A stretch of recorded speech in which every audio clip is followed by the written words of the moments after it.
I'm Gugu and welcome to the Bridgestone production cars in Phakisa. This is the West Bank Super Series.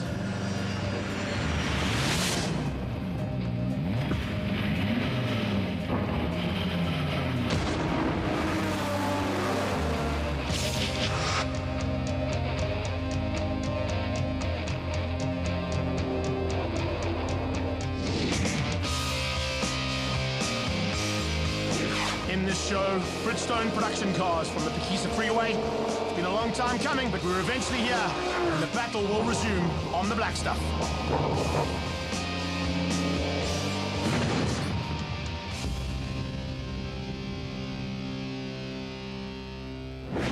At Phakisa, qualifying is one of the most crucial parts of a race. It always is, but here it just seems to be a little bit more.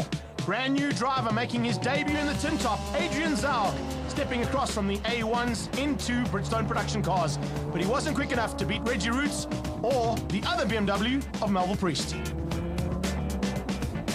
Ferrari looked like he was on the charge and looking to take the pole position away, but he was outdone right at the end by Michael Stephen in the Engine Extreme Audi A4. Right, let's have a look at the grid, how it stands. Both the Audis are on the front row, Johan Ferrari and Michael Stephen. There's BMWs 3 and 4 with Priest and Richard Roots.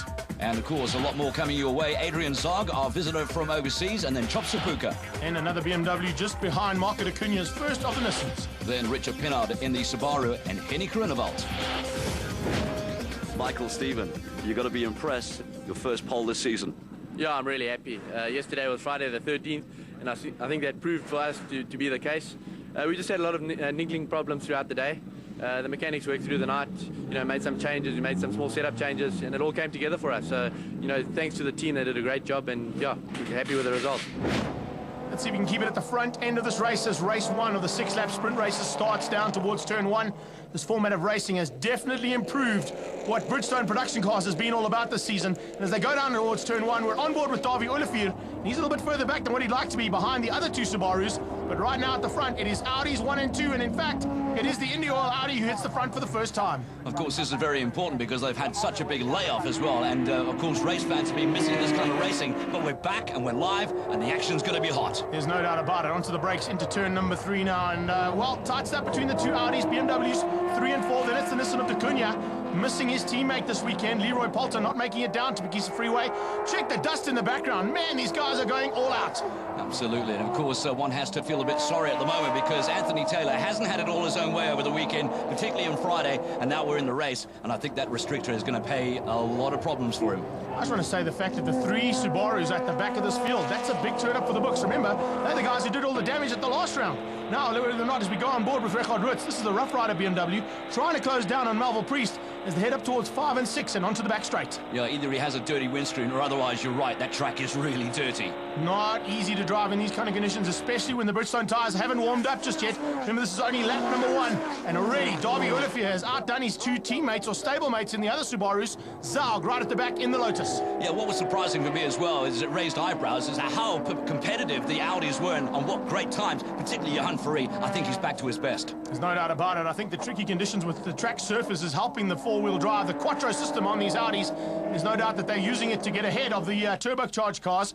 Right now, the only one who can stay with them is Melville Priest. What a drive from him so far. This is lap number 1, about to be completed. He's got ahead, and he's pulling away from Richard Roots. Afrox BMW, and he is flying that flag. I think Anthony Taylor at the moment has been given that restrictor penalty, and there's about 34 millimeters, so it's just sucking up a huge nothing.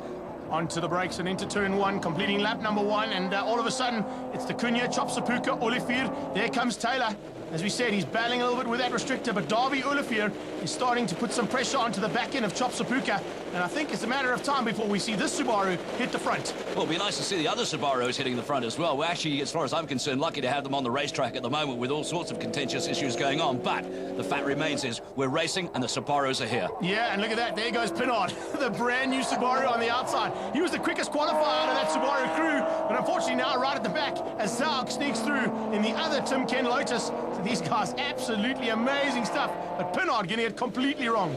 Marco Acuna in the mix in that Tubular Tech 350s Nissan. Of course, he doesn't have a partner at the moment, and of course now he's riding shotgun by himself. So sometimes that can help when you've got a team member to be a buffer sometimes, but he's out there solo and doing a sterling job. He certainly is. He's got massive pressure coming from behind, though, and I think it's just a matter of time before he either has to soak that up or get away, and he's starting to get away now. Richard Roots all on his own, now taking up the pressure. Whoa, Taylor runs wide! Whoa, Taylor! And look at that! On the inside, Chop Sapuka using the inside of turn 6, all 4 wheels. Oh, man, was that some amazing driving. Fortunately, had Quattro.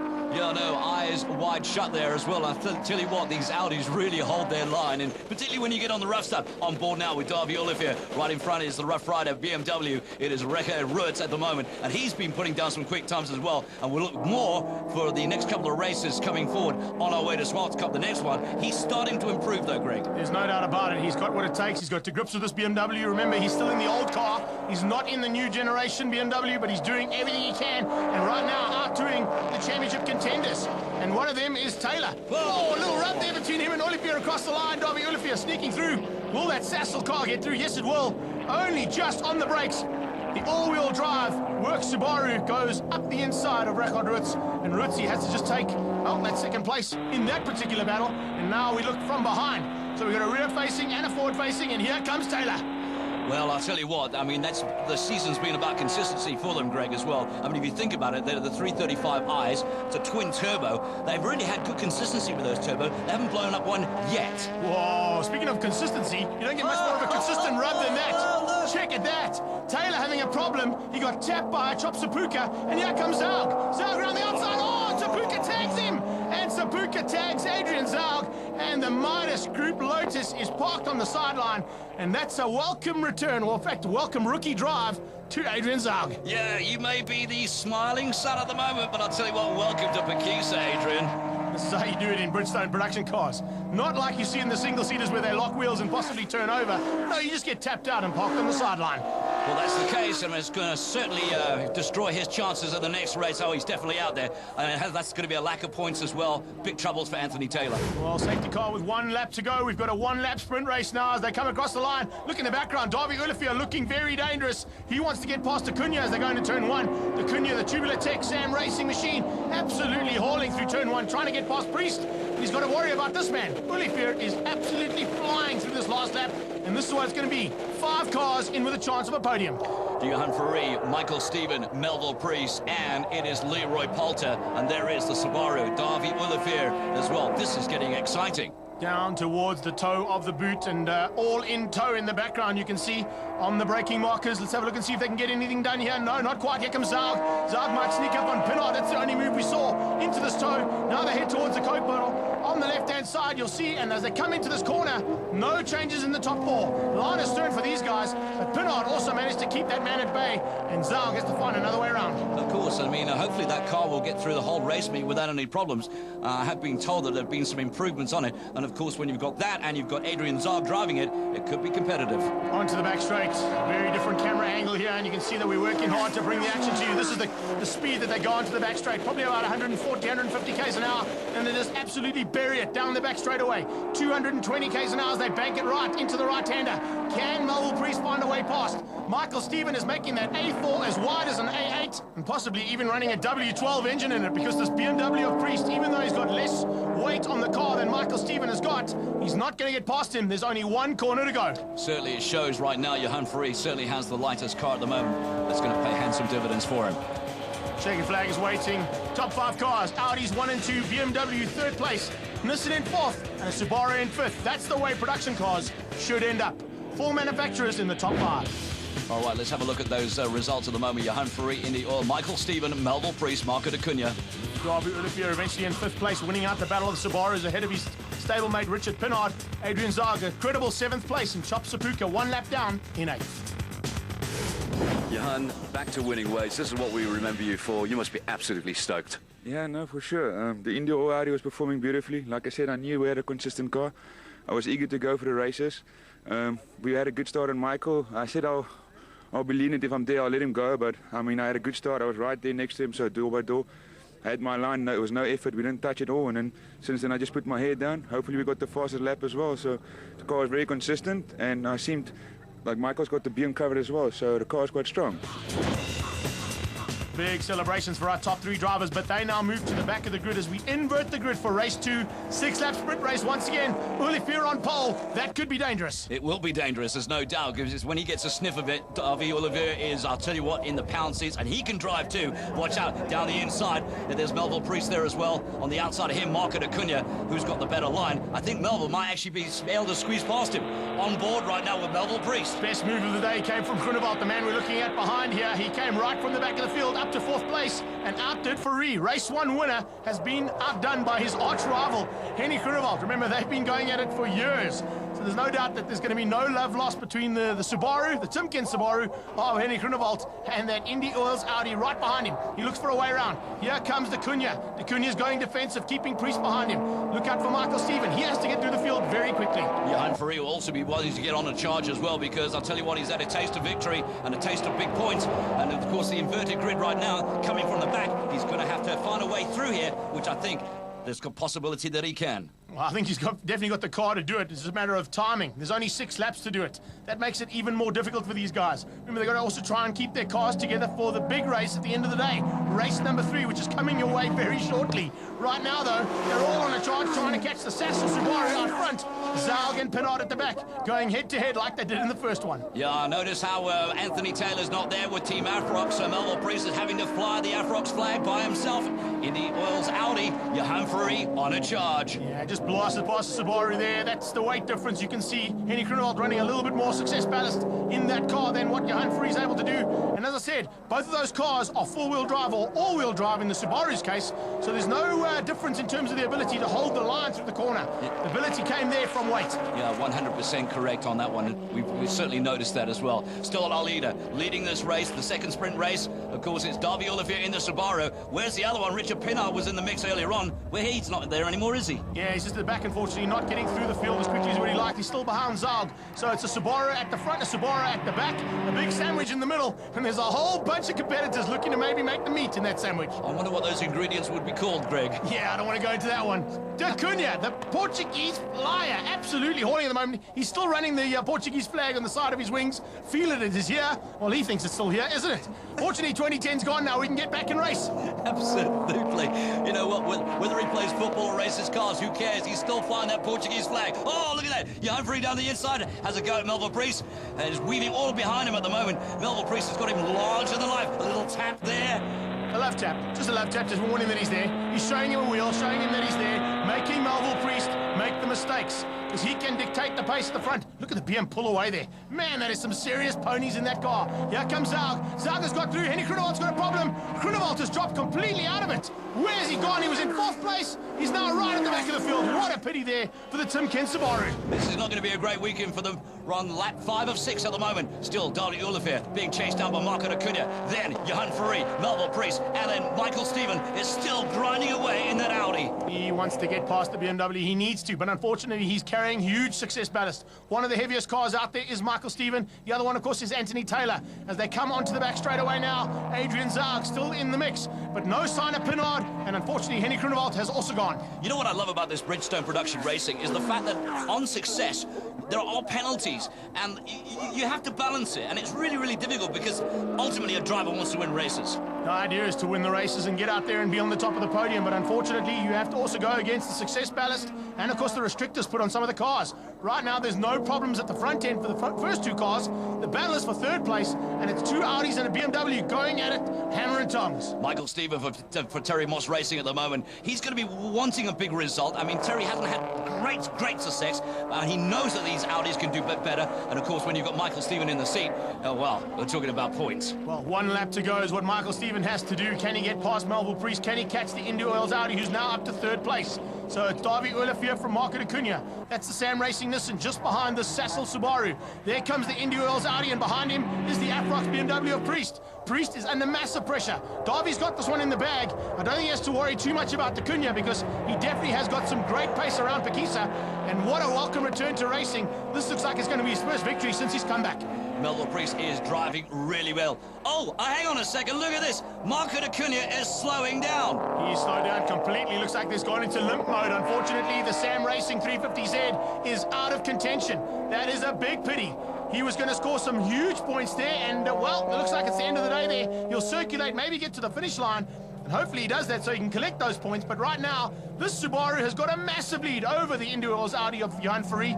Then it's Priest, and I think Michael Stephen has just settled there for 4th place. You know, it doesn't surprise me, Greg, because we saw it starting to take fold at Car Army, and we felt that the Subarus was making headway in development, and they're certainly putting a lot of effort into this Subaru. And look at the way he's driving, streets ahead of the India-oiled Audi of Johan Fourie. Let's see how well he does when he gets that success ballast put on, because you can see that Henny Groenewald and his teammate Pinard, who shouldn't have had any success ballast because he hasn't raced that car here until this weekend. It's good to see a new Subaru out there, and of course the Midas Group backing him. It's the Engine Extreme Audi of Michael Stephen, who's going to have to settle for 4th place because he's not going to find a way past. Olivier is going to take his first victory for 2010. Fantastic. Checkered flags out there, and a great result for Johan Fourie. That's points, and he's accumulating those. Is that championship dead and buried?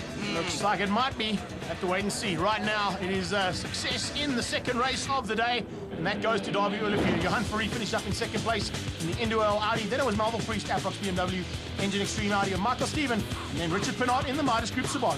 Oh, that's right. Following all of that, it was Henny Groenewald, Adrian Zark, Marco de Cunha, Rekka Roerts, and Anthony Taylor with a DNF.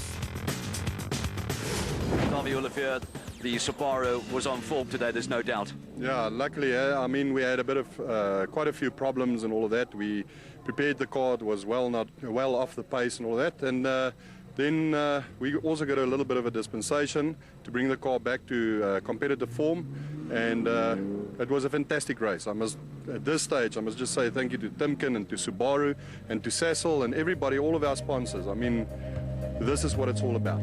Certainly is, taking the trophies home. Let's see whether he can do it in race 3.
Seconds out, round number 3. Oh man, are we going to be in for a great battle here, Steve. The championship was tight coming into the 2 sprint races, and now in the feature race it's got even closer because all of a sudden it's not only Anthony Taylor they've got to worry about at the front end because his teammate is there too. We saw that at the beginning of the show, Priest and Michael Stephen in contention, but all of a sudden with Anthony Taylor not finishing those first 2 sprint races, the India Oil Audi of, whoa, Chop Sapuka running wide. And I was going to say, of Johan Fourie is also in contention for this championship.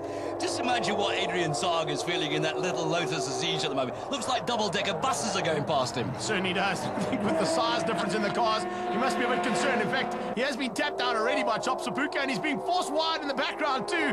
But it's a full field heading down towards turn number 4. This is the toe of the boot, and you can see, wow, what a start from Rekka Roerts. It looks like the Rough Rider BMW is going to be having some rough riding of his own here. There's no doubt about that. Of course, it was nice to see both the Audis on the front row, Michael Stephen, Johan Fourie. Of course, they get onto that grid with the 2nd fastest time, which is why Johan Fourie was on pole. Looking back at the Cunha, can he find a way past Priest early on? He needs to do that. He gets real up close and personal now. Yes, we can see that he's sponsored by Trident, but he goes on the inside as Stephen runs wide. He might sneak through. Michael Stephen keeping that Audi buried, using the Quattro system, but has it helped him because it looks like the Cunha's got through? He has. Johan Fourie on a mission right now. He's got the hammer down. Record Roots driving the race of his life at the moment, but he's under a lot of pressure from the boys behind him. It's fantastic to see Reggie back up there, and all of a sudden Henny Groenewald is also in the mix. Whoa, big sideways action from Record Roots. That's how he likes to get a rear-wheel drive car around a certain racetrack, and he's one of the big favourites is Phakisa. So he's looking good at the moment in second place. He's got his stablemate right on his tail, Priest, and then it's Acuna with holding up the rest of the field by the looks of things as he plays the blocker and keeps Steven, Groenewald and Taylor behind him. Lots of dust on this racetrack, as we mentioned earlier before, but of course the boys are getting through it. It's got to pick a line, put your head down, and just go for it. And this is what Henny Groenewald is trying to do. Look at them going on the inside of the circuit there, making it very difficult, even slippery conditions. Pinard! Oh, Pinard's got it. This is going to be ugly! This is ugly! Oh, he's going to end up in the wall. No. Bang! Oh, the spectators were lucky. Sure, that was a big one. Let's have a look at that from the reverse angle as he comes across. He tries to get it right, buries it, and unfortunately, the all-wheel drive system makes the spectators run for their lives. My father drives like that. Nice driving, Richard Pinard. Well held, bud. Brand new Subaru in the wall. That's not going to help you out, but yeah, that's how it goes. That's what racing is all about, and especially when it gets to this kind of action in the Bridgestone production cars. Look at what's going on here. Record Roots is driving a great line. Priest has got the speed. He's lighter. There's no doubt about that in my mind, but he's being chased down by Marco Acuna, who's looking for a way past, looking for clean air, looking for a way that he can make an impact on these two in front of him right now. He has to try and find a different line because the two BMWs are glued together. It's like a VTEC trailer on the back of that 330. And then the 335 is pushing Record. I think it's just a matter of time before we see a mistake. Fourie has got this. He's checked out. He's leaving the hotel. He's already on the plane. I wouldn't say he's already on the plane. He's still got to do the interviews. Well, as they come out of turn number 7, heading towards 8 and 9, a very difficult corner. Rear-wheel drive cars are going to battle through there. All-wheel drive and Quattro are definitely not. Here comes Acuna, sneaking on the inside, not able to make it stick. Priest saw him coming, slammed the shutter.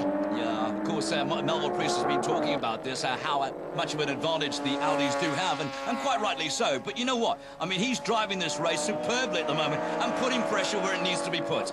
It's putting the pressure onto Record Roots, his stablemate. And how much longer can Reggie take that pressure? Here comes Acuna. Big look up the inside. Priest slams the door once again. Not going to make it easy for the Sam Racing Nissan to get through. And Marco Acuna, as you said earlier, is definitely thinking to himself, I could use Leroy right now. There's no doubt about that. Tag team wrestling on 4 wheels.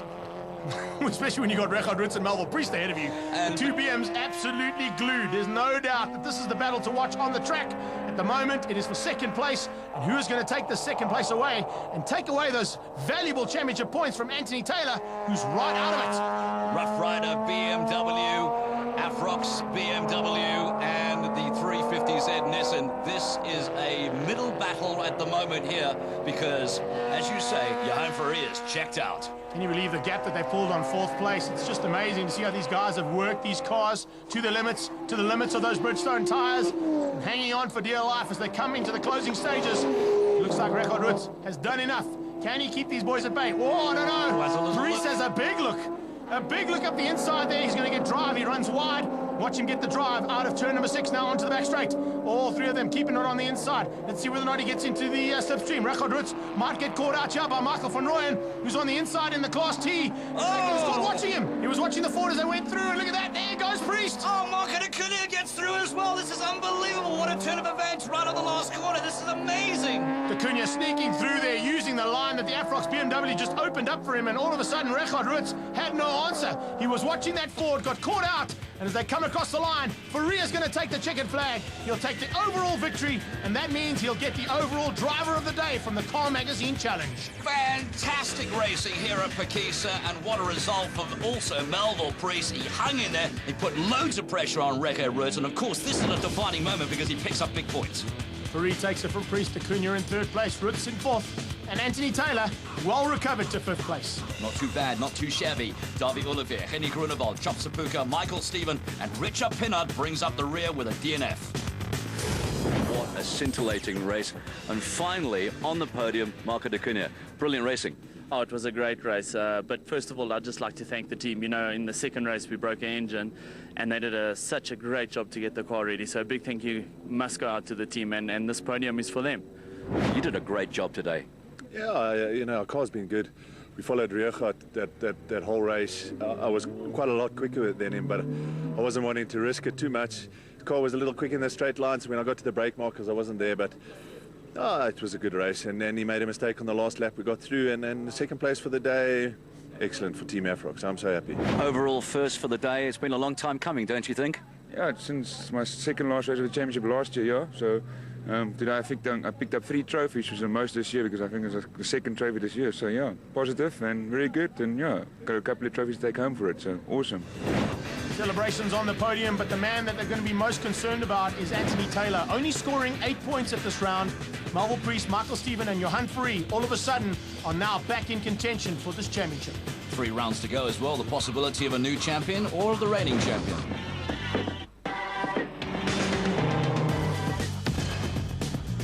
Hi, I'm Davy Olivier from Timken Subaru Racing. Come join us the 11th of September at our favorite track, Swartkops.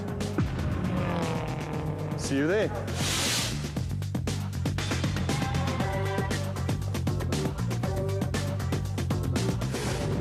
Join us after the break for Class T action from Phakisa. And there was plenty.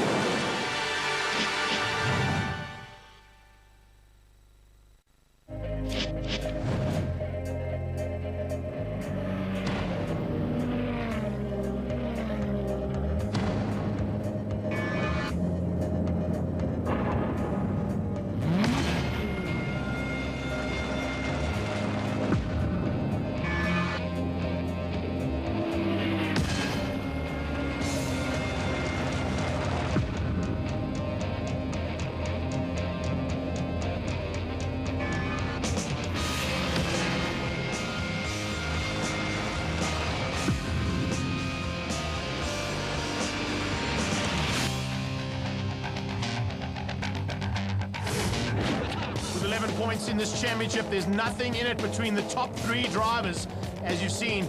Are we going to see Dermody and Kieran Kwambi back in the mix here at Phakisa? Well, I'm sure we will, Greg, but also a lot of drivers under observation this time around. Graham Nathan already starting to show promise, but a 3rd place was only what he could do, as he was outdone by his stablemate Gennaro Bonafide. But the biggest surprise of the day, Michael van Rooyen taking his first pole in the Nando's Ford Focus. Let's have a look at the startup grid at the moment. Michael van Rooyen with a Ford on pole, Gennaro Bonafide. Then it was Graham Nathan and Gary Formato. An interesting second row. Of course, raising eyebrows, Kieran Kwambi, and then Sean Duminy. 4th row was Heinz Bezay and, of course, Andre van der Merwe in the Renault. Niaz Modak, and then Nizam Essa. Class T, Michael van Rooyen. We saw it starting to take a turn from Kyle Lamy, a couple of podiums. Is this it? Wow, what a performance, pole position. Finally, my first one, and I'm stoked. I'm absolutely stoked. It went well yesterday all day. We did some fine-tuning yesterday, and I just managed to get out a perfect lap. What's been the difference, though? Has it been the brake? I mean, have you guys put some time in developing, or maybe the suspension or the setup? I mean, what is it that's making you so quick right now? I think we spent 2 days last week on testing at Valcom, and I think that helped. You know, we fine-tuned the cars. We came here yesterday with a finely tuned car, and then we could just fine-tune it again and be on the pace from the start. So it's the Rustenburg Rocket alongside the man from Dainfern.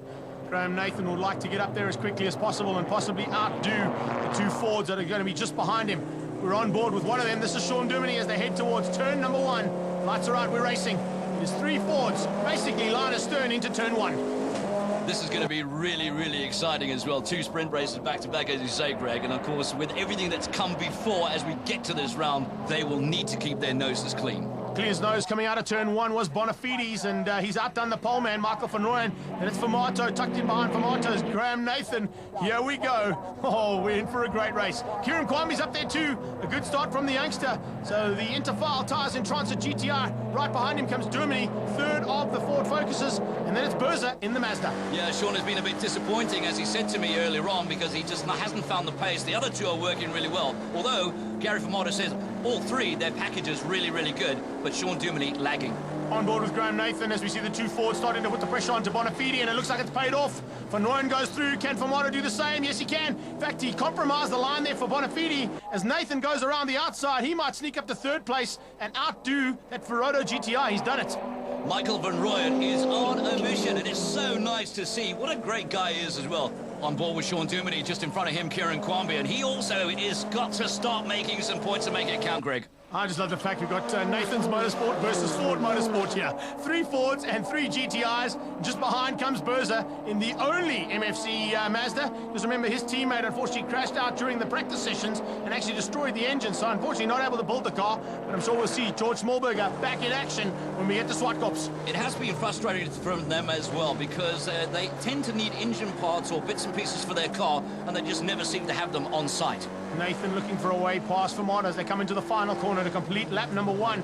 This is how the action's already changed. 3 different leaders into the first lap, I should say, and running a little wide there for Marta. A little bit on the grass. That's going to cost him a bit of time. Van Rooyen opens up a small margin as they come into turn 1. And there comes Kwambi, also looking to try and get past his stablemate in the Ferraro GTI, and that's Gennaro Bonafini. Lots of racing still to look forward to as well. This is only the first of the sprint races, 6 laps, and then we got the inverted grid. They sit in Parc Fermé for about 10 minutes, and then, of course, it's the nuts and bolts for the second race as well. Fords 1 and 2 as they go down towards turn 4. GTIs 3, 4, and 5, and then it's the third of the Fords behind. Still unable to find a way past Kieran Kwambi, but it definitely looks like Dermony's got that car sorted. Berze running a little bit wide there. Berze having some major problems with the MSC. Here comes Dermy on the inside of Kieran Kwambi. Great bit of driving, perfectly done. He set that up from about 2 corners back. Of course, looking at Gennaro Bonafini, I would like to ask him right now as we speak, what's it like carrying weight, Gennaro? Yeah, and sitting on the big man's tail too. Because remember, that is a brand new motor car that Nathan Motorsport has built for Graham Nathan. We're on board with Gennaro. There you go. This is what it's like carrying weight. I need more, Scotty. Yeah, I don't think he can do much more than this, Captain. Getting onto the back straight away now. Can he take onto the back end of that Indy Oils GTI? He has to. He needs the run with Nathan. The Ford has got through on Kieran Kwambi. The Mazda's just in the background. And looks like Berza is pushing hard. Right in the back, we're looking at Nias Modak as well. That is the 4th of the GTIs. And Nizam Essa, unfortunately, parking it in pit lane. All right, Sean Duminy, so far no upheavals at the moment and going along quite nicely, thank you very much. We want no problems. We're on board with Heinz Bozé in that Mazda. Right in front of him, Kieran Kwambi. Of course, Heinz is going to be looking for something. They've put a lot of development in, a lot of time. They've got to get what's this? In the inside, Germany takes out. Oh, man, there's a problem with that car. There's no way he should have been able to outbrake that car. He came into the second last corner, absolutely pinned, hit the brakes, and unfortunately for him... Kwambi's there. Kwambi's on the outside, Gennaro Bonafini's out, Berza gets back onto the circuit. Sean Duminy. But Dumini's taken out Bonafini now. I wonder what happened there. In fact, what actually happened, Steve, is as he hit the brakes, the left front wheel absolutely disintegrated. Shattered. Absolutely shattered. Here's the replay. There we go again. Bang! No control. Oh, that was nasty, wasn't it? It sounded a lot worse than your bang, in fact. Oh, man, that was big. That was huge. Bonafini and Duminy coming together. That's the reason for the safety car. You can see Vona and her team working hard in the Kyle Army Marshals to remove those cars. But Sean Duminy, he loves trouble, doesn't he? Dude, he was under observation as it is, so he's going to be a little bit of problems. Essa's back on track, but he's going to be a couple of laps down as we get going for the second part of race 1. And in fact, he's actually caused the Indy Oil GTI to fall back because he wasn't able to overtake Nizam Essa until they crossed the line. So that's the rule of the safety car, which has affected his drive, and now he's way off the 2 Fords with only 1 lap to go.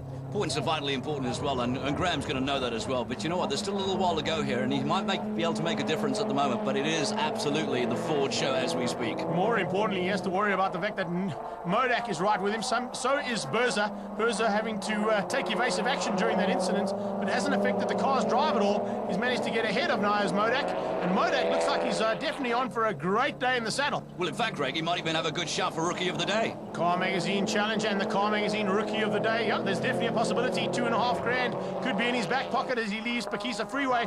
More importantly, he has to worry about getting past the Mazda first, though. This is only race 1. It is the last lap. You know what? He's going to move up onto probably the front row of the grid for the reverse grid in race 2. I was thinking more about what would they do with that 2,500 rand, because I've yet to receive any kind of beverage whatsoever. Well, you didn't get Rookie of the Day. You have to get Rookie of the Day to get that beverage, huh? Onto the second last corner, and Marta hasn't got past his teammate. It looks like Van Rooyen might be able to outdo, although there is Chop Sapuka to take into account. The engine extreme Audi just getting in the way at the end. Marta sneaks through! Oh, my goodness gracious me, what was Van Rooyen thinking? Well, he ran a little bit wide, watching that car. He did the same thing as what we saw Richard Roots do earlier, watching the back marker, not concentrating on his teammates. Marta will not ask for a second chance. Thanks for coming. Checkered flag is mine. I will take this victory. Absolutely not. No team orders whatsoever, I promise you. Famato takes the victory ahead of his teammate Michael van Rooyen, a very disappointed man in second place. Third place was Graham Nathan, a good return to racing for him in a brand new car. Berza and Modak 4 and 5. All right, thereafter that, we pick up the rest of them. It was Essa, Bonafide, Kwambi, Dumini and Funameva because we had chaos on this race. Ford Racing, Gary, you got to be stoked. Yeah, we definitely are happy. I mean, we spent a couple of days down here testing, and it just shows you motor racing. If you want to win, you've got to go testing. And I think we've definitely found the setup for this track. We've never been stronger in the past, and I think that's what makes the result so special for us. But yeah, the race was good. The first heat, I think Michael made a better tyre choice in the first heat, no doubt about it. So we had a faster car. Obviously got the safety car out there. And after that, unfortunately for him, he outbraked himself in the last corner. So obviously I was going to take the position. Graham right behind us. But I think it just shows both cars are quick. And it's unfortunate that Sean had that incident as well. I think we had 3 good cars here today. Celebrations on the podium, but it's now down to the wire for race 2. Well, it's 6 laps of action, reverse grid, Modak and Berza on the front. Then we've got Indy Oil, GTI, and Van Rooyen. Yes. Or is that Massa Van Rooyen? Massa Van Rooyen, absolutely. But if you notice the smallness of this grid at the moment, if anybody's going to make some points at the moment, they're going to have a good chance right now. Just finish the race. That's what you need to do. Get some valuable points in the bag. Here comes Nathan looking for a way past Modak. He goes on the inside. He goes on the outside. He's got the inside line for turn number 3. Onto the brakes. He may even sneak up the inside of Heinz Berza. Berza should just come across here, but only just. Incredibly tight there. I thought there was going to be a little bit argy-bargy there for a second, Greg. When it comes to Nathan, there normally is. Here we come down into turn 4, the toe of the boot. And onto the braking markers, you can see Famato making his way through, and Van Rooyen getting past Modak. Modak with no answer to those 2 Fords. So once again at the front, it is now a Mazda that leads out. It's the GTI in second, 2 Fords behind him, and then the second GTI. No more Nathan's Motorsport cars out there other than Graham's. I don't think I can recollect ever a time that Graham Nathan was behind Heinz Bose, because that's going to start to make him a bit nervous, I can assure you. I can remember a little Kyle Army incident. Hopefully we don't have the same thing, but right now, Berza, he is fighting with everything he's got in this MFC Mazda to try and keep it ahead of the Battle Royal for the championship points here today. Heinz Bose has put a lot of work into this car. In fact, the whole team is, and they reckon they're on the... Oh, look at that slide! It's amazing! More importantly, check Famato sneaking through on Nathan. Oh, the Mazda got it sideways. I think Graham was busy watching him get out of shape, thinking himself, if he gets it wrong, I don't want to be up the inside of him. But all of a sudden, Famato thought, well, if you're not going to go, I'm going. If there was any question that Heinz Bose could not drive, which there never has been, he can. Man, how do you get a front-wheel drive that sideways for 50 meters? Some serious drifting course that Berza's been on during this off-season, and I think maybe he's been watching a bit of slide tackling at the World Cup. Graham Nathan having a look on the outside. I'll tell you what, we're not done and dusted here as well because he's under pressure. Gary Famato's under pressure. Graham Nathan on a charge, still holding it up, is Heinz Bose and that Mazda. Keep it up, Heinz. This is one of his best drives we've seen out of him for a long, long time, and you can see the testing is definitely starting to pay off. Nathan around the outside. He had to be on the other side to try and get Famato. We saw that earlier on. He did almost a carbon copy move there, was just on the wrong side. And Famato, when he sneaks on the inside of the corner, looks to get the drive. He's got the drive. Can he get past the Mazda now? No, the Mazda pulls out down the back straight, down towards the toe, onto the brakes. Who's going to have what it takes on the brakes? Famato just forces his way through. Can he get past? No, he can't. The door is firmly shut by Berza, and around the outside comes Nathan. Round the outside. What a place to try to even overtake there. I mean, what was he thinking? The Mazda still in front. Gary Famato chasing down. Graham Nathan was just following Gary Famato purely out of morbid curiosity. Van Rooyen is now in the mix too. It's like a checkered flag. They're 2 Fords, the GTI and the Mazda. There goes Famato. He's got the drive and gets past. 4 corners back, he set that up. He's going to get him going onto the back straight now. This is turn 5, into turn 6. Nathan has to stick onto the back of this Mazda, otherwise Famato's going to get away. He's going to try and use the slipstream. Hopefully go on board. Yes, we do. The Indy Oil GTI in the slipstream pulls out. Can he outdo him into turn number 7? He does just that, but it's going to be a very forceful move. No, he doesn't. Can you handle that action from Berza? He just keeps the door firmly shut. Brass monkeys, absolutely huge ones from Heinz Bose. Absolutely amazing stuff from Nathan to keep that car on the road too, because it could have got really ugly. We've seen a couple of guys lose it in that corner. In other forms of motorsport, you don't want to know what happens there. Now onto the final corner. Oh, a little touch between the two of them as they come to start another lap. There is nothing in it. We are on board with Nathan once again as they head towards turn 1. Is it my imagination, or is this a really, really small field? It's amazing what this racing can do. Imagine if we had 10 cars at this kind of pace. It'd be amazing stuff as they come out of turn 1. Look at this. Nathan, can he do the out-braking maneuver we saw him do on Modak? He's once again on the wrong side of the car. He's got to slip onto the right-hand side. As they come through the left, let's see if he goes on the brakes. Big flames out of that car in the Mazda, and nearly going up the back end of him. Nathan, so hard on the brakes. Man, he's working hard. Also, not to forget to mention as well how important this is going to be for Graham Nathan, because Gennaro Bonifati isn't in the mix and is lacking points. He certainly is, so he's just going to open up a lead here, and hopefully he's got to get ahead of the man in the first Ford. But with Famato leading out now, it's more important that he closes down on Famato and finishes second to him. If he can do that, the 11 points difference in the championship when they started these first two races is not going to be affected that much. 100% still with our leader at the moment. It is Gary Famato. Graham Nathan, a charge down. You've got to feel sorry for Heinz Bose. Maybe he can just still stick it there. Under pressure right now from Michael van Rooyen in that other Ford. Oh, he tries to go down the outside. Come on, Berza, you got to get that podium, bud. You've worked too hard to allow the Rustenburg rocket to get past you. Van Rooyen trying to go around the outside, trying to look for a way as they come onto the back straight. You can't even see the Ford. You can't even see the gap. Amazing stuff, as always, in Class T. Oh, Nathan now starting to get a bit slippery and slidey. Oh, Van Rooyen has got through. Berza being outdone on that last lap. We had 2 laps to go the last time we saw him. We're into the final lap and only a couple of corners to go. And Berza's going to have to settle for 4th. That's a bit of a pity as well. The checkered flag out for Gary Famato.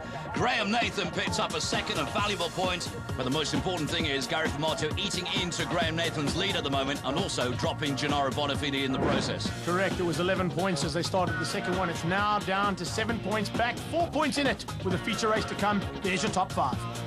I've got to say, what a great drive, Graham Nathan. Thank you very much. Yeah, the thanks are just to everybody that's helped to tuck in and help my car get back on the road. Mark Sachs, Mike Rowe, VW, Sachs Shock Absorbers, Peter Kaedi, India Oil. The list is endless. My crew that has worked endlessly to try and get my car fixed. Dean Jeffrey, thank you very much. Jade, great job by everybody that got involved, got stuck in to get the car back on the road. And yeah, it did a really good debut outing. A little bit of homework from our side. The Fords are really, really quick at the moment, and we've just got to either work hard or they got to go to the same restrictors we're running. But we're going to have to pull our finger out and try as hard as we can. It looks like on the podium, Gary Famato doesn't want anybody to steal his TV time, not even his teammate.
So as the official pace car, the Audi A4 moves off. We're into the feature race for Class T.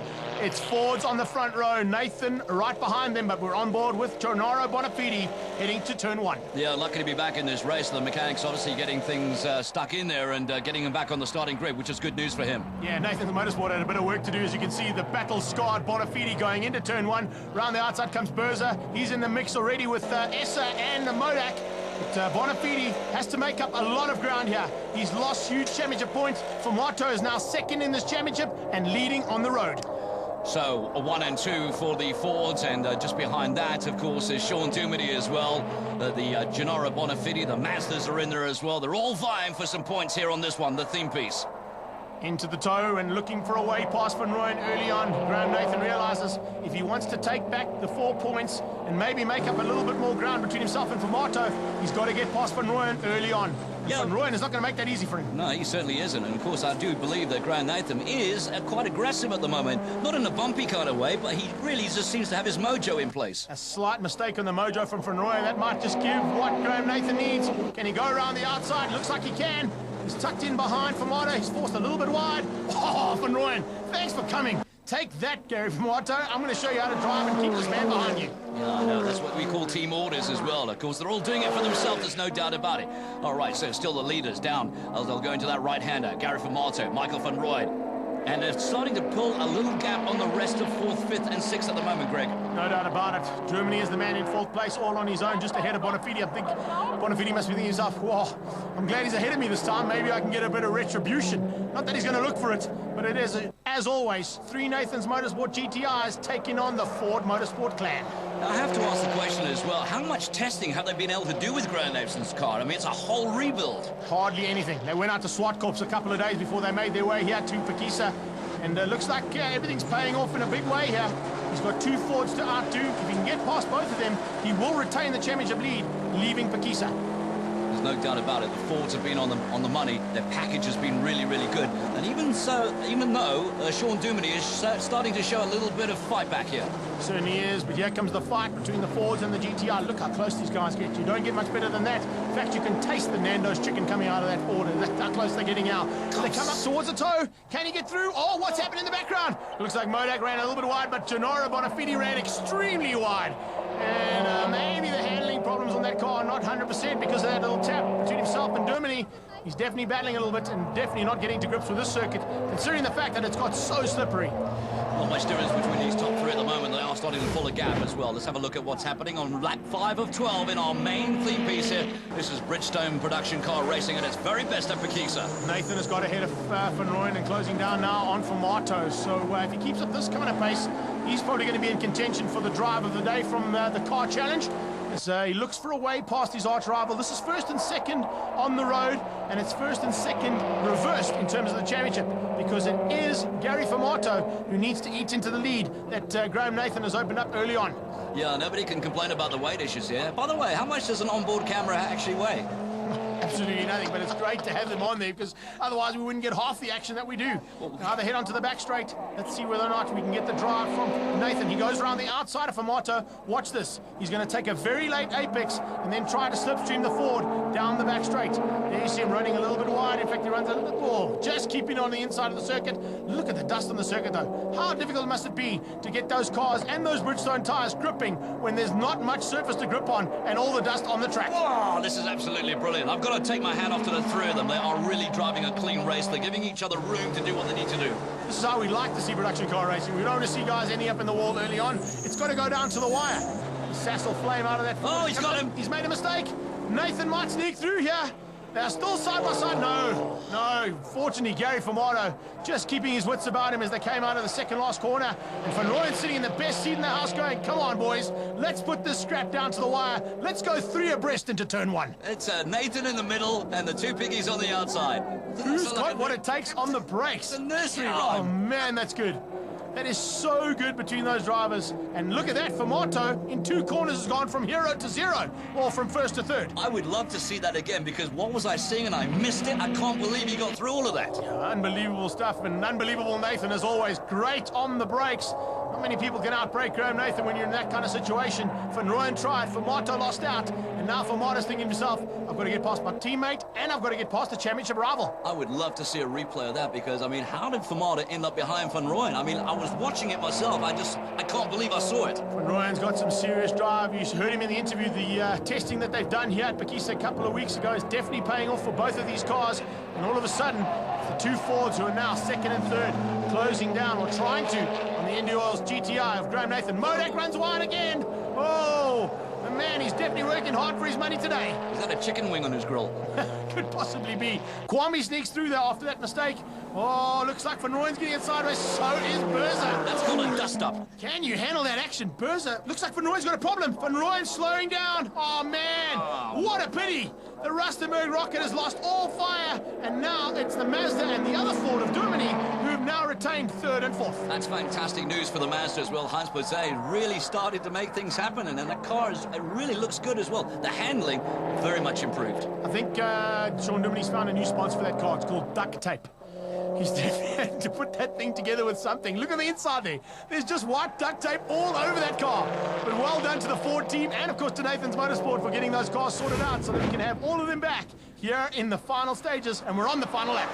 Well, of course, things aren't looking that particularly great for the two of these boys because we've got a few cars in front of them at the moment, and they're streets ahead of this challenge at the moment. And I think he also needs a bit of duct tape. That Mazda is falling apart as we watch it. Well, he's only got a couple of corners to go. Keep it together for those two corners, and there's possibility for a podium for the Mazda. No one's going to catch this man. Nathan is going to take another victory. He's going to seal the deal here in the feature event. And for Marta, unfortunately, not having an answer here in the third race of the day, but he is going to take second place, just ahead of a serious battle, which eventually went to Heinz Berzer, and that is the first podium for the Mazda team. They're going to be very happy about that. Let's have a look at the results, Graham. Nathan, although winning, also picks up the Car Magazine Challenge Award as well. Gary Vermaata, Heinz Berzer, Sean Duminy and Kieran Kwambi. In sixth place with Gennaro Bonafini, Essa and Van Rooyen. Nias Modak down in ninth place takes the Rookie of the Day for the Car Magazine Challenge 2. A scintillating drive. You wanted the points, you got the points. You've come back out of nowhere. The team has worked incredibly well. You've driven fantastically, and it's just reward for your team. Thank you very much. Yes, my team has done a superb job. Yes! We've smoked as hard as we could. I don't know what they smoked, but they got it to work. And yeah, the words are a little bit hard to come by right now, but great job by the boys. A great drive by Gary. Michael, the Oaks drove very, very nicely. Sean, and yeah, I think I did a good job myself too. Gary from Motor Ford Racing, a brilliant day for your team. Yeah, it was a great day. I think, as I said earlier on today, we did a great job coming into this weekend and did some testing. It really helped. Got the cars going nicely. Although the second heat, I think we were caught out a little bit. We needed to probably make a couple of changes to the car, which we didn't make. We elected to leave the car the same as it was, and perhaps the track changed more than we expected, so that the handling was quite a bit different. And of course, you know, a little bit of our pace went with it. So Graham, I think, did a better job certainly in this second heat. Finally, your first podium of the year, Heinz Berzer. You must be ecstatic with third. I mean, after everything, it's finally you've got just reward. Yeah, it shows hard work does pay off. We've got a great team. We've worked hard at it, and we're getting closer and closer to the win now. So we're over the moon. It's going to be a big party tonight, that's for sure. Consistency's got to be important in your team. You've had a lot of hiccups, really. Are you getting the better of it, or is it getting the better of you? No. We're getting the better of it. We've done a lot of testing. We did hundreds of laps literally in the last 10 weeks. So it shows hard work does pay off. And, yeah, we're going to be a team to be reckoned with in the next 3 races, for sure. I love it when we leave a circuit and there's three happy men on a podium, and you can see the big smiles on all three men's faces, which means that the championship points are now very, very tight. Nathan leads out for Marto in second. Bonafini drops down to third, and Michael van Rooyen all of a sudden becomes a major factor heading towards Zwartkops.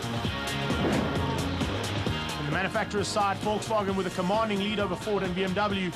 Audi, Nissan and Subaru with lots of work to do.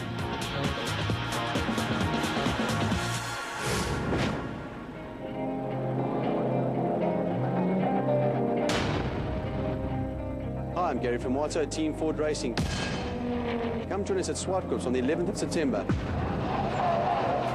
Hope to see you there. So the next round is at Zwartkops. It's going to be exciting. You need to be there. For more information, why don't you log on to www.westbanksuperseries.co.za. That's a wrap of the Bridgestone production cars from Phakisa. Next up is the Engine Volkswagen Cup as well as the Formula Volkswagen. I'm Gugu Zulu. See you next time.